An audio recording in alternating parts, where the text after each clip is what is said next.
그렇게 봤을 때 크게 보면 이제 강원도의 칠령부터 해양부터 서해까지, 그 다음에 오대산 우통수부터 한양을 지나서 서해까지 갔으면 이제 한양 남쪽에 있는 나루들을 지금의 서울에 가로지르는 나루트들을 보면 대개 강나루에서 양화진까지 살펴보면 될 것 같습니다. 그래서 여기서 보시면 춘천에 소양강이 있고요. 여기에 양근과 지평, 양평이 있고요. 충주에서 여주를 지나서 이천 쪽을 해서 남한강이 올라옵니다. 옛날 지도 경강부 임진도인데요. 경강과 임진강을 같이 그린 겁니다. 여기에 한자로 두이자, 물수자, 머리두자를 적어놨기 때문에 우리가 여기를 두물머리라고 부르는 거고요. 그리고 두물머리를 지나서 오게 되면 여기에 광주에 남한산성이 있고, 그 다음에 여기가 잠실 쪽이니까 남한산성에 보면 잠실 쪽이 잘 보이지 않습니까? 여기에 송파나루가 있고 여기가 삼전도가 됩니다. 그리고 이제 한강 남쪽에 역마을이 있는데 그게 말죽거리, 양재역이 이렇게 나오고요. 서쪽으로 가면 여의도와 율도가 이렇게 그려져 있고, 고을이 지금의 양천구랑 강서구가 옛날에 양천현이었고, 김포와 통지는 별도의 군현으로 떨어져 있었는데 지금 다시 김포시가 됐고요. 강화도가 됩니다. 그리고 여기 보시면 고랑진이 나오는데 여기가 고랑포입니다. 고랑포를 지나서 화석정, 임진강을 지나서 파주로 한강과 임진강이 이렇게 만나는데, 우리가 지금부터 볼 구역은 여기죠. 여기 보시면 북한이라고 되어 있고 북한산성입니다. 여기에 경성이라고 씁니다. 한양 한성부만 쓴 게 아니라 조선시대에도 경성이라는 용어를 썼다는 것을 알 수 있고요. 여기 보시면 조선 후기가 되면서 한강이 상업지역으로 번성을 하게 되니까 나루트를 중심으로 많은 사람들이 살고 있음을 알 수 있습니다. 그러니까 크게 보면 한강이고 경강이지만 이 나루터빌로 끊어서 봐야 되는 거죠. 그래야 한강을 이해를 할 수 있습니다. 그래서 도성도에서 아래쪽에 보면 나루터 이름을 적어놨는데요. 도미진, 광진, 삼전, 한강, 서빙고 이렇게 되죠. 도미진은 이제 강동구 쪽으로 비정을 하고 있고요. 광진이 지금 광진구가 이 용어에서 나온 거고 광나루고요. 삼전, 여기는 나루입니다. 삼전도비 할 때 삼전도는 나루가 되는 거고요. 여기는 이제 한강을 다 그린 게 아니라 한강진이라는 나루이면서 군사 주둔지인 한강진을 표시한 거고요. 여기는 서빙고 나루를 그린 거고, 여기는 동작 나루를 표시한 거고, 여기는 노량나루, 그 다음에 여기는 용산나루, 그 다음에 서쪽에 서강, 그래서 여기는 양화나루입니다. 그래서 지금 서울이지만 조선시대는 이제 광진이나 삼전은 경기도 광주였지만 그래도 지금 서울특별시의 남쪽이니까 광나루에서 양화나루까지 보는 겁니다. 그렇게 보시면 지도에 따라서 약간 표시가 다릅니다. 일단 여기 보시면 광나루랑 삼전나루는 이 지도 밖에 있는 거고요. 이거는 한양만 그린 거라서 여기에 두무포라고 지명이 등장합니다. 그리고 여기 한강진은 군사 주둔지의 성격을 지니까 이렇게 표시를 했고요. 서빙고나루, 동작나루, 노량나루, 그 다음에 용산나루, 용산이 그려져 있고요. 그 다음에 이제 이 하천이 만초천이라는 하천인데 용산에 있던 군수물자를 관리하던 창고가 군자감이고요. 그 다음에 만리제 쪽에 있는 만리제 이름을 딴 창고가 만리창이라는 창고가 있었고요. 서쪽으로 가면 마포가 있고 여기에 광흥창이 있는데 광흥창이 있어서 그 앞에 있는 하천을 창천이라고 부릅니다. 창고 앞에 광흥창역이 전철역명에 나오고요. 광흥창 앞에 하천이 창천이고 여기가 서강이 되고 여기가 양화나루입니다. 그런데 이제 우리가 한양을 부를 때 여기가 서강 쪽이 되고 여기가 두모포인데요. 이런 것들이 이제 범위를 잘라서 부르게 되는 거죠. 여기가 도성이라면 도성아리에 이제 두모포부터 한강의 나루들을 다 표시를 하고요. 그 다음에 한강이 서해에서 도르는 물류창고, 그러니까 전라도, 충청도, 항해도에서 도는 모든 물자들이 한강을 통해서 이렇게 들어오니까 여기에 여러 창고들이 있고요. 그 다음에 이제 생활에 필요한 창고들이 이렇게 존재하는 것을 알 수 있습니다.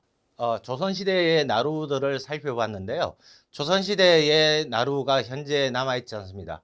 조선시대 나루가 기능을 하지 못하게 된 배경에는 남한강, 북한강 유역에 댐이 생기면서 더 이상 이제 배가 다닐 수 없게 됐고요.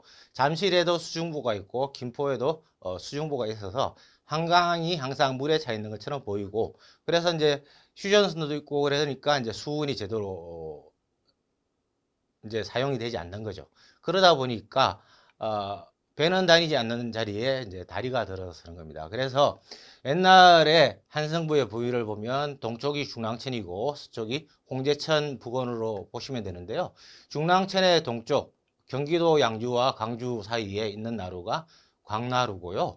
광나루가 있고 그 서쪽에 잠실 쪽에 송파나루와 삼전나루가 있고요. 그 다음에 여기에 뚝섬나루가 있습니다.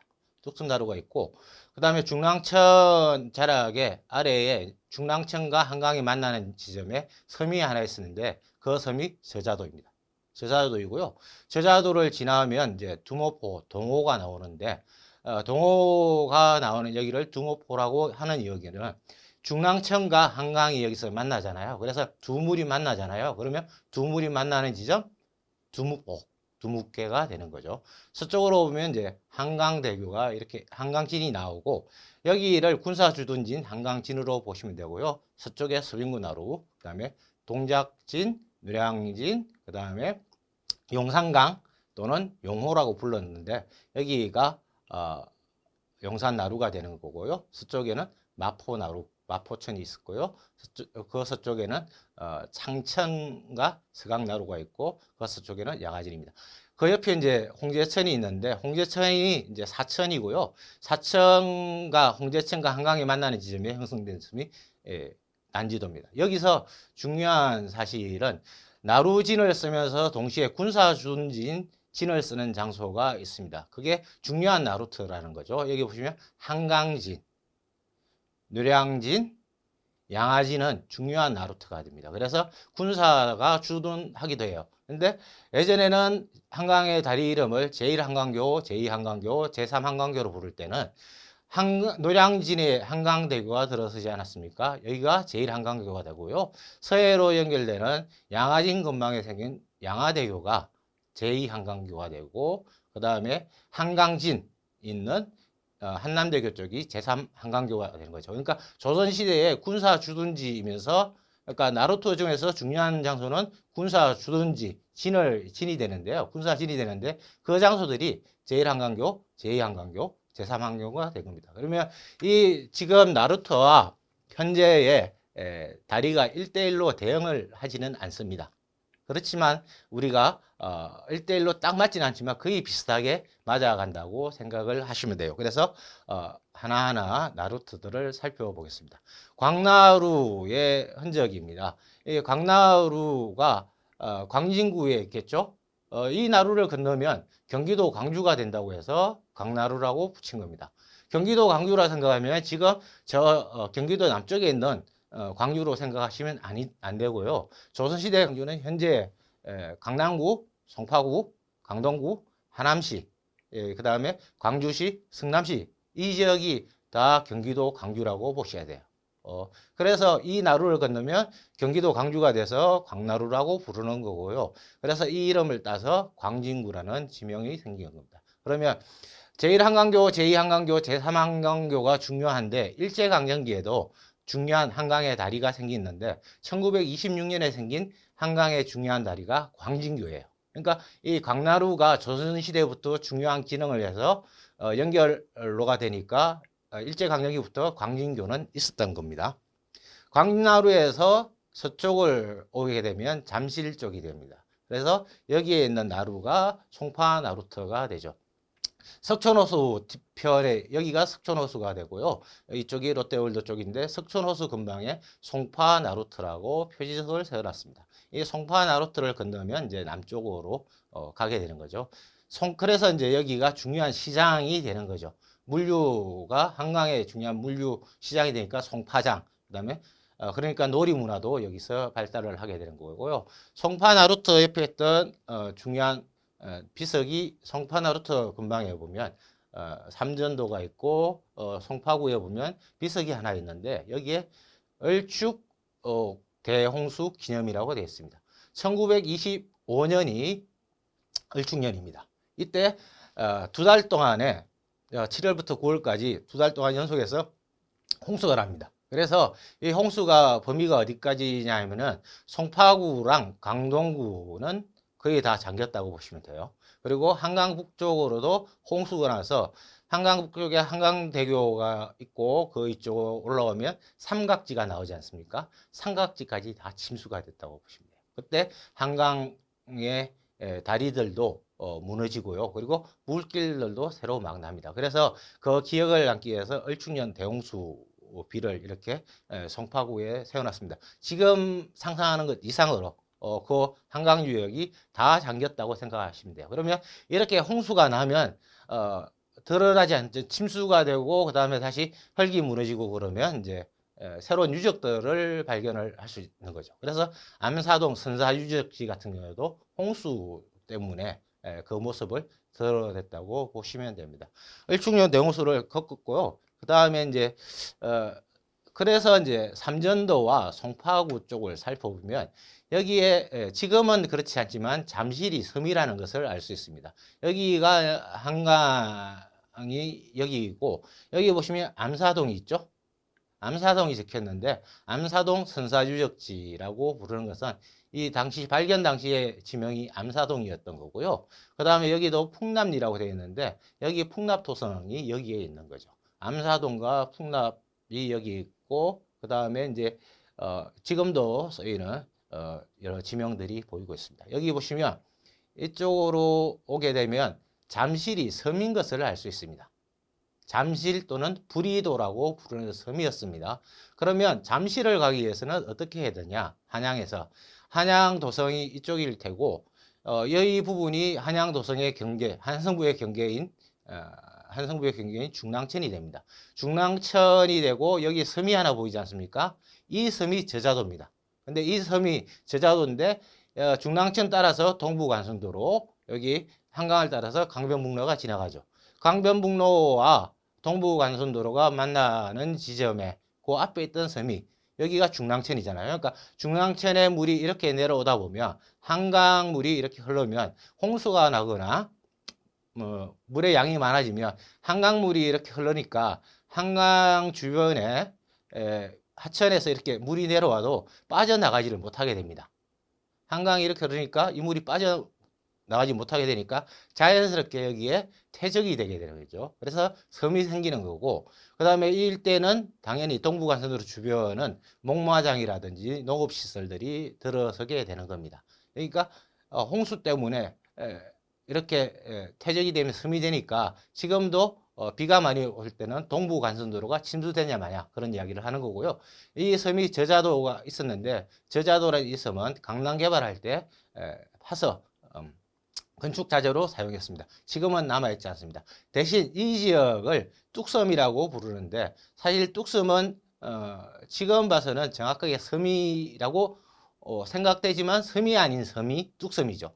중랑천에서 이렇게 보시면 여기가 중랑천인데 이 다리가 살고지 다리예요. 한양도성에서 강의문과 동대문 밖을 나오면 중랑천 쪽으로 오게 되는데 이 살고지 다리를 건너야만이 뚝섬으로 갈 수 있습니다. 그래서 모든 교통로들이 이렇게 살고지 다리에서 갈라지는 것을 볼 수가 있어요. 그래서 살고지 다리를 건너서 저 멀리 가게 되면 여기가 광나루가 되는 거고요. 그 다음에 여기를 거쳐서 여기가 잠실을 거쳐서 가면 경기도 광주가 되는 거예요. 그래서 인조가 병자호란 한때 피난을 가게 되지 않습니까? 원래 인조가 피난을 갈 때 궁궐에서 나와서 숭례문까지 옵니다. 근데 숭례문까지 와서 보니까 양철평이라는 곳까지 후금의 군사가 왔다는 보고를 받습니다. 그래서 후금의 군사가 온 양철평이 어디냐? 지금의 불광역입니다. 그래서 다시 도성 안으로 들어가서 원래는 강화도를 가려고 했죠. 강화도를 가려면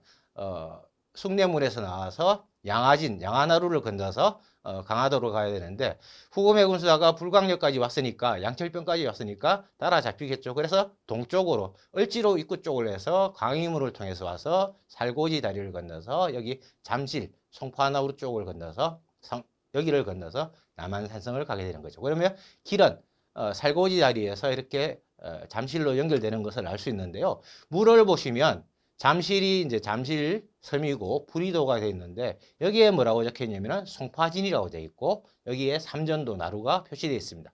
그러면 주요한 물줄기는 어디겠습니까? 아래쪽 물줄기일까요? 위쪽 물줄기일까요?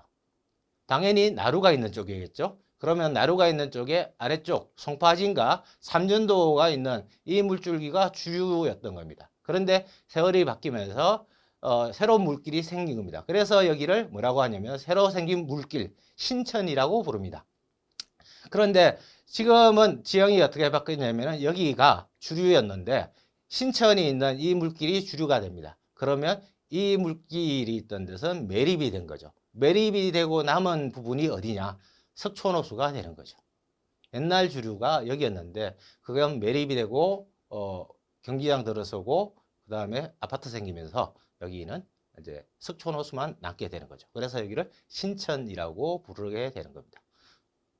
그렇게 해서 이제 이 지역을 살펴보면 이제 중간에 잠실종합운동장에서 앞에 보면 이렇게 부리도라고 비석이 있습니다. 잠실에 사람들이 살았고 거기를 매립해서 아파트를 지었고 그다음에 경기장을 지었기 때문에 이 잠실 부리도에 살던 사람들은 이주를 하게 되죠. 그런데 자기들이 살던 그 흔적을 남기고 싶으니까 이렇게 떠 있는 마을 부리도라는 이름을 붙이게 된 겁니다. 그렇게 보다 보면 이제 잠실역 근방에 보면 여기에 삼전도의 비가 있는 거죠. 삼전도비가 이렇게 있고요. 그 다음에 이제 삼전도에서 동쪽으로 오게 되면 이제 뚝섬이 됩니다. 뚝섬 나루도 있었을 것이니까 여기 보시면 이 다리가 영동대교입니다. 영동대교 근방에 뚝섬이지 않습니까? 뚝섬 나루터 표지석이 영동대교 근방에 있고요. 그 다음에 영동대교 뚝섬에서 이제 한성부 방향으로 들어오게 되면 여기가 한양대학교 있는 쪽이 되고 여기가 이 물이 중랑천입니다. 그러면 한양도성에서 남소문인 강의문이나 동대문을 통해서 동쪽에 양주나 아래쪽에 광주를 가려면 반드시 거쳐야 되는 다리가 이 살고지 다리입니다. 그래서 이 다리가 살고지 다리의 옛날 모습이고요. 지금은 하천에 제방도 생기고 고수부지도 생겼으니까 옛날 다리보다는 더 커야 되니까 옛날 다리 부분과 현대 다리 부분이 이렇게 연결이 되어 있고요. 요 아래 지역이 지금은 사라진 저자도가 되고 중랑천이 여기죠. 그러니까 살고지라고 이름 붙인 이유도 함흥차사 이야기에 등장하는 그 이야기랑 관련이 있는 겁니다. 여기 와서 이성계를 마중했다는 것은 한양의 끝까지 와서 한성부의 끝에 와서 마중을 했다는 의미가 되는 거죠. 그래서 이 일대는 중랑천이랑 한강이 만나니까 자연스럽게 목초가 수초가 잘 자라고 물이 있습니다. 그러면 말을 키우기 좋은 데죠. 그리고 여기 이 지역은 중랑천 동쪽은 조선시대는 양주니까 양주 살고지 목장이라고 불렀고요. 양주 살고지 목장의 중심부가 어디냐면은 중랑천의 동쪽 뚝섬 쪽으로 가면 건국대가 있고 건국대와 그 위쪽에 세종대가 있는데 그 근방에 있는 동네 이름이 화양동입니다. 화양동인데 화양동은 살고지 목장의 중심부에 정자가 하나 있었는데 그 정자의 이름이 화양정이에요. 그러니까 살고지 목장의 지휘소 같은 장소가 화양정이고 그래서 화양정의 이름을 따서 화양동이 된 거고요. 명성황후가 이모군란을 피해서 충주로 갈 때도 이 하양정에서 머물렀다고 간다고 이야기했고요. 여기가 이제 목장이 있으니까 도성 밖에는 이제 생활과 관련된 시설들이 들어서게 된 거죠. 여기 하양정 근방에 이제 목장이 있었으니까 여기에 말의 조상에게 제사를 지내는 장소가 필요한 거죠. 그래서 말의 조상이 마조잖아요. 말의 조상에게 제사 지내는 장소가 한양대 안에 있었다고 전해집니다.